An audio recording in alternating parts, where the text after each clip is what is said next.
rétrospectivement, on revit cette période, on réécrit sur cette période. On a peut-être parfois tendance à être un peu plus indulgent avec l'ado qu'on a été, ou finalement un peu plus acerbe, Guy, parce que c'est aussi une des périodes de votre vie que vous revisitez dont toutes les histoires sont vraies, ou pas d'ailleurs, on l'apprendra au fur et à mesure de ce récit compilé sur plusieurs petites nouvelles. D'ailleurs, vous employez le « il » à la place du « je » pour parler de vous. Pourquoi ? Parce que je ne l'aurais pas écrit si j'avais écrit « je ». Tout simplement, et j'ai voulu mettre, par rapport à cet adolescent, cet enfant, parce que je remonte assez loin, une distance entre l'auteur et le héros dont je parle. Et pour le coup, ça correspond plutôt à ce que dit Géraldine, c'est-à-dire qu'à 61 ans, désolé...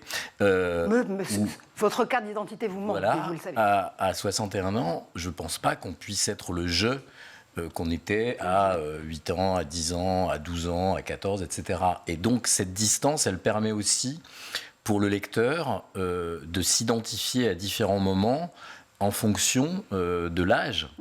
Et d'ailleurs, tous les chapitres sont marqués par l'âge du héros. Absolument. Il y a les années et l'âge à chaque fois. Et je pense que c'était impossible, enfin en tout cas pour moi c'était impossible, de le faire en ayant le « je » devant chaque phrase. Je trouve que c'est affreux.